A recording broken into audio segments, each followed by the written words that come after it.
আসসালামু আলাইকুম গাইস, সবাই কেমন আছেন? আশা করি ভালো আছেন। আজকে বানাবো ডালের বড়া বেটে পেঁয়াজ কুচি, কাঁচামরিচ কুচি, আদা রসুন বাটা, ধনিয়া গুঁড়ো, মরিচের গুঁড়া দিয়ে সব মশলা দিয়ে মেখে নেব। তারপরে একটি কড়াই বসিয়ে দিব।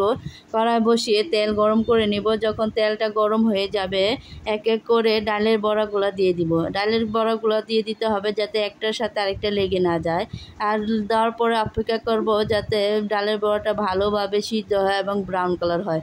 যখন ডালের বড়াটা কিছুটা হয়ে যাবে তারপরে উল্টিয়ে নিব। উল্টিয়ে নেওয়ার পরে আরেকটা পাশ যাতে হয়ে যায় অপেক্ষা করতে হবে। যখন ব্রাউন কালার হবে খেতে ডালের বড়াটা অনেক ভালো হবে এবং মজা হবে, কারণ ডালের বড়া ব্রাউন কালার করলেই খেতে ভালো হয়। যখন পুরোপুরিভাবে ডালের বড়াটা ব্রাউন কালার হয়ে যাবে তারপরে নামিয়ে নিতে হবে। সবগুলো ডালের বড়া ব্রাউন কালার করে নেব। যখন হয়ে যাবে তারপরে করব বেগুন ভর্তা। বেগুন ভর্তার জন্য পেঁয়াজ মরিচ মেখে নেব। মেখে নেওয়ার পরে তারপরে দিয়ে দিতে হবে পরিমাণ মতন লবণ। লবণটা দিয়ে দিব পরিমাণ মতন লবণ দিয়ে আরও ভালো করে মেখে নেব পেঁয়াজ মরিচটা যখন মাখা মাখা হয়ে যাবে তারপরে দিয়ে দিব বেগুনটা আগে থেকে পুড়ে ছিলে নিয়েছিলাম, ওইটা দিয়ে দিব। ওইটা দিয়ে ভালো করে মেখে পেঁয়াজ মরিচের সাথে নিয়ে নেব। যখন পুরোপুরিভাবে মাখানো হয়ে যাবে তারপরে দিয়ে দিতে হবে পরিমাণ মতন সরিষার তেল, কারণ ভর্তার মধ্যে সরিষার তেল দিলে ভর্তা খেতে ভালো হয়।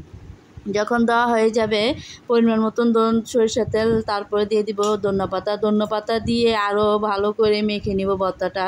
যখন ভর্তা হয়ে যাবে তারপরে করব আলুর ভর্তার জন্য পেঁয়াজ মরিচ বেরেস্তা করে নিয়েছি। পেঁয়াজ মরিচ ভালো করে ভেঙে নেব।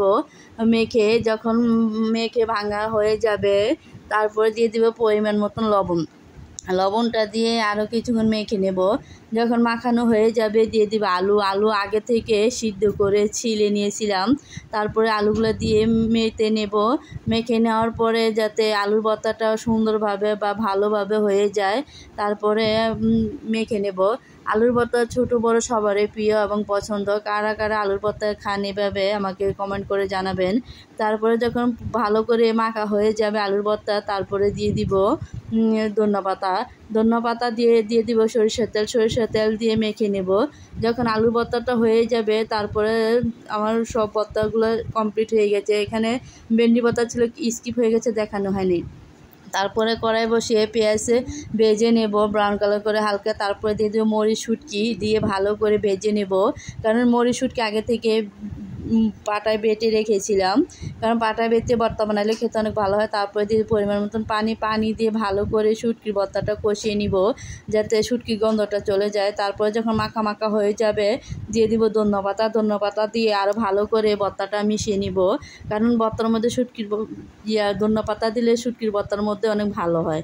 কারা কারা এরকমভাবে ভর্তা বানিয়ে খান সবাই জানাবেন। আর ভর্তার কালারটা কত সুন্দর হয়েছে। ধন্যবাদ সবাইকে। আল্লাহ হাফেজ।